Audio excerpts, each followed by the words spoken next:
Bonne arrivée sur votre télévision. Merci à toutes et à tous de votre fidélité.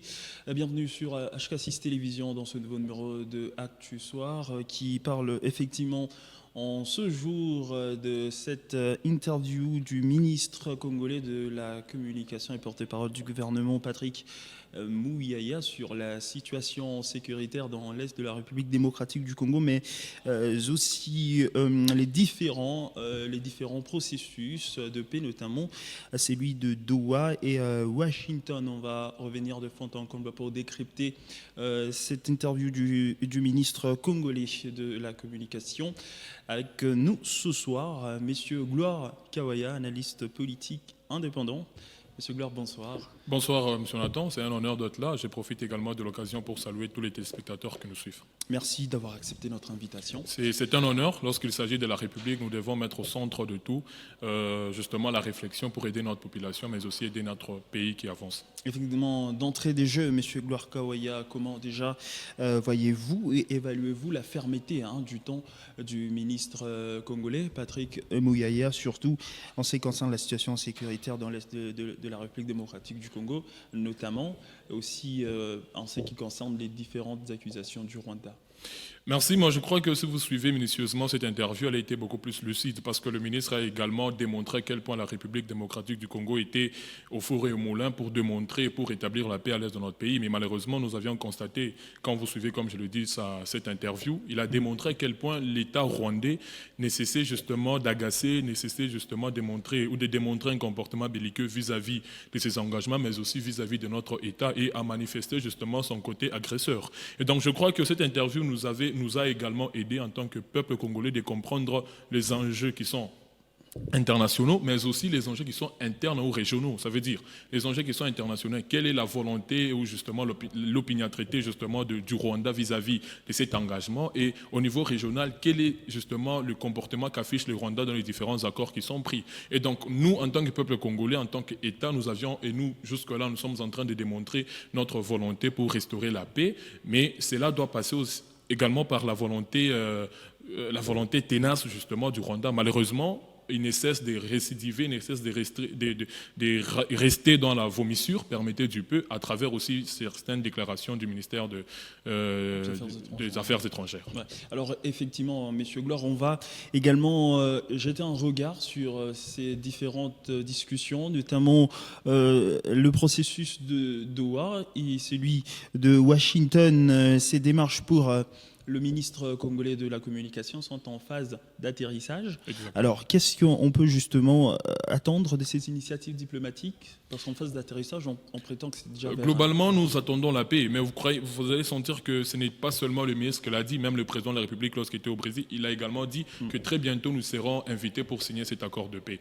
Mais écoutez, M. Nathan, la question globale, la question ultime, c'est de savoir comment, parce que cette paix, non seulement elle doit être partagée, c'est une question d'engagement, Aujourd'hui, nous constatons que non seulement que la RDC est engagée, mais elle démontre sa volonté. Malheureusement, c'est les Rwandais. Malheureusement, ce sont les agresseurs. Malheureusement, ce sont les groupes armés négatifs qui agressent et qui ne cessent de manifester un comportement hostile. Donc moi, je crois que nous nous attendons à un engagement qui soit beaucoup plus sérieux. Un engagement qui est franc, ça veut dire aujourd'hui, leurs signatures doivent justement être... cette signature, justement, doit requérir beaucoup plus de sérieux, requérir beaucoup plus de volonté à ce que ça soit respecté. C'est ainsi que moi, je crois que je dois appeler aussi les États-Unis, mais aussi le Doha, donc le Qatar, à manifester de mesures contraignantes pour contraindre justement ceux qui sont pays signataires. Parce qu'aujourd'hui, nous avançons, mais nous constatons que les Rwandais est en train de reculer. Donc, je ne voudrais pas faire l'apologie du Rwanda, mais je crois qu'il est temps que nous soyons sérieux et francs. Alors justement, il y a eu un sentiment de méfiance lors de différents rounds de discussions, notamment en ce qui concerne les cessez-le-feu. On a remarqué que sur terrain, ça ne s'observait pas, le mécanisme de change des prisonniers. On sentait que les deux parties avaient une sorte de méfiance qui faisait en sorte que les différentes discussions ne puissent pas s'appliquer vraiment sur terrain. Pensez-vous que cette méfiance pourrait céder la place à une confiance qui pourrait faire en sorte que les différentes discussions puissent aboutir? Non, mais moi je crois que non seulement cette méfiance pourrait non seulement allonger ces processus, parce que vous allez sentir que nous avançons, je ne cesse de le dire, mais le Rwanda recule, manifeste un comportement de méfiance. Alors à ce niveau-là, nous sommes en train d'inviter le pays hôte, ça veut dire le parrain, ça veut dire les États-Unis, mais aussi le Qatar, à manifester ou à contraindre justement, à sanctionner justement le Rwanda. Aux yeux de tout le monde, aujourd'hui, les Rwandais est cité comme pays agresseur de notre pays. Et donc je crois qu'à ce niveau-là, il faudrait contraindre, il faudrait sanctionner véritablement le Rwanda.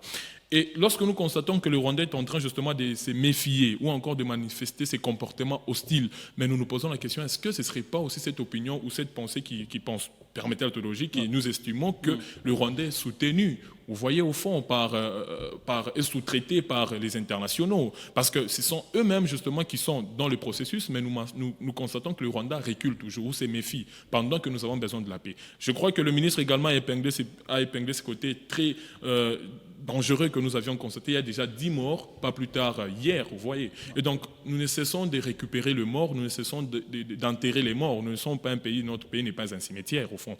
Et donc, je crois que le Rwanda doit prendre ses mesures, le pays signateur doit prendre leurs mesures, mais aussi le parrain, ça veut dire les États-Unis, parce que jusque-là, le pays, comme plutôt le président Trump, pense qu'il a déjà rétabli la paix. Ça, c'est une paperasse, permettez du peu. Et donc, nous pensons qu'il faudrait quand même qu'il soit sérieux. Lorsque nous sommes engagés dans ces processus, c'est pour rétablir la paix, pas pour passer justement aux fanfaronnades. Donc, je crois qu'ici, il est question d'être sérieux et de passer aux choses sérieuses. Vous venez d'évoquer tout à l'heure cette sous-traitance du Rwanda par les forces internationales.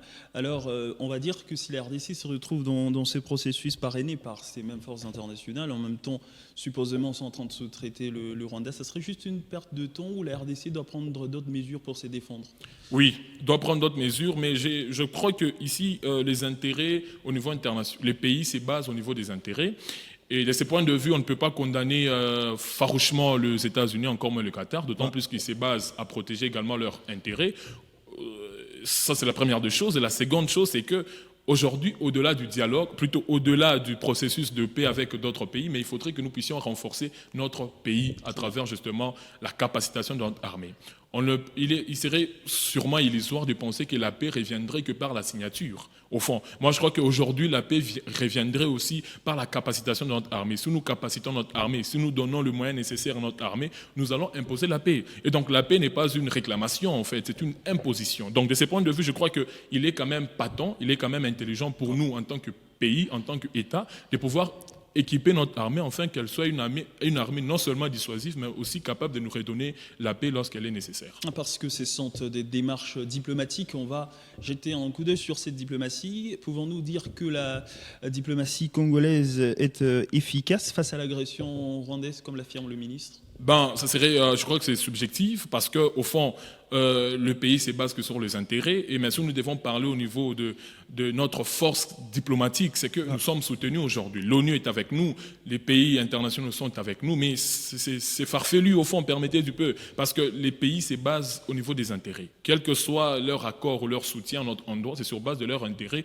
qui s'y trouvent justement en notre pays.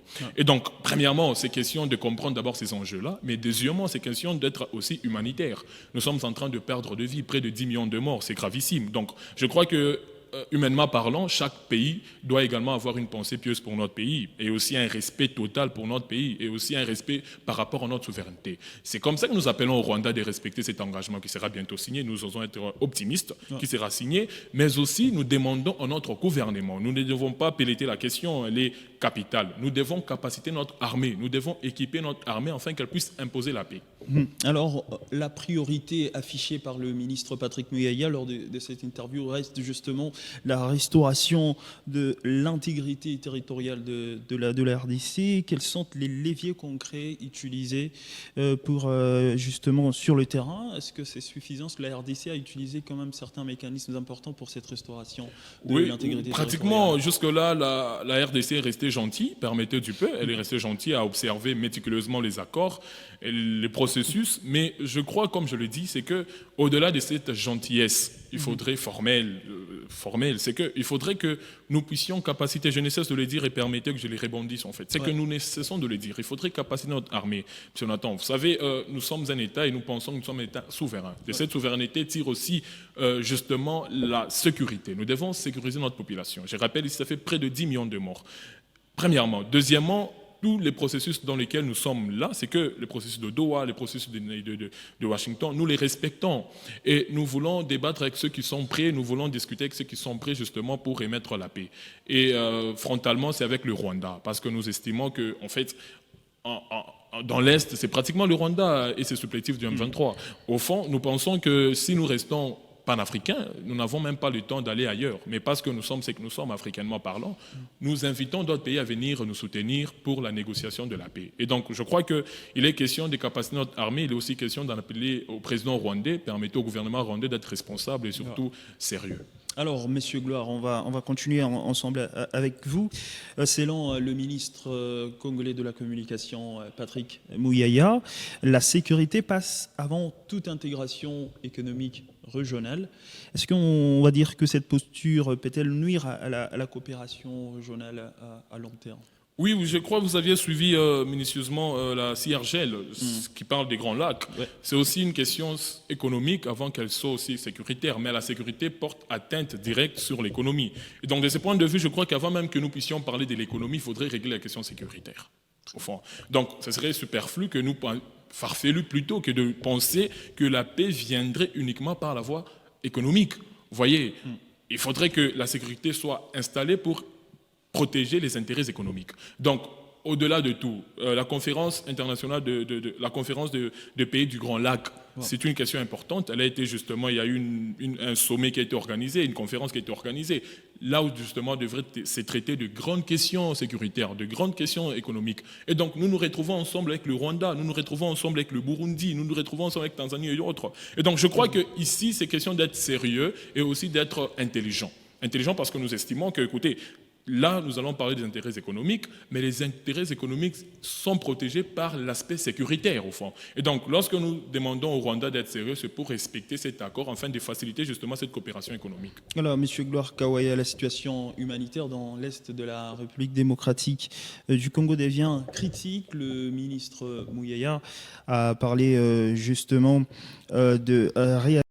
On va partir de faciliter l'aide humanitaire. On va relative à l'aide humanitaire. Est-ce que le gouvernement en a les moyens aujourd'hui ? Bon, nous avions également parlé de l'ouverture de l'aéroport. Je crois que en France, c'est pour question justement de faciliter ces trafics, cette transaction-là. Mais je crois également qu'aujourd'hui, pour que nous puissions parler de ces trafics, pour permettre quand même qu'il y ait l'aide humanitaire, ce n'est pas un auto-engagement de notre pays. Je crois que c'est une question collective qui concerne tout le pays, en fait, tous les acteurs concernés. Ça veut dire nous comme gouvernement, mais aussi les groupes armés négatifs, aussi le Rwanda. Je crois que c'est à eux maintenant de revoir cette question, c'est à eux d'être interpellés par rapport à la question, parce que nous affichons jusque-là un comportement angélique. Et malheureusement, nous constatons auprès de nos adversaires, c'est un comportement inacceptable. Et donc je crois que la question pour l'aide humanitaire doit être une question qui doit être traitée collectivement avec les autres, donc ceux qui sont les principaux acteurs concernés. Est-ce que vous pensez qu'ils vont accepter cette initiative ? Bon, s'ils sont humains, ils doivent l'accepter. Je crois que s'ils sont humains, écoutez, nous parlons de la vie humaine et la vie est sacrée. Et donc je crois que s'ils sont humains, ils doivent l'accepter. Mais nous croyons très bientôt, comme l'a dit le président de la République, nous allons signer justement cet accord de paix global. Mais nous pensons que tout le concerné, ça veut dire tous les acteurs doivent aussi y répondre par un engagement sérieux. Alors, M. Gloire pourra peut-être chuter. Enfin, la lumière de cette intervention du ministre Patrick Muyaya, est-ce que le gouvernement a-t-il réussi à rassurer la population sur sa capacité à maîtriser la situation ? Oui, moi je crois pratiquement, nous l'avions suivi et nous pensons que l'État est là, c'est l'une de ses missions régaliennes, protéger la population, M. Nathan. Et je crois que de ce point de vue, l'interview a été lucide, nous l'avions tous compris, même s'il y a eu quelques bémols, nous n'arrivons pas à comprendre les majeurs autour des acteurs, mais nous croyons que, comme l'a dit le ministre, nous allons signer cet accord de paix. Alors cet accord de paix attendu justement, on espère avoir une lumière d'espoir en séquençant de la situation dans les Exactement. Monsieur Gloire Kawaya, merci d'avoir répondu à nos questions. C'était un plaisir de vous avoir sur ce plateau de Merci, M. Nathan. C'est fut un honneur d'être là et surtout de parler République et de fixer, d'ensoleiller justement notre population qui a désiré justement nous écouter.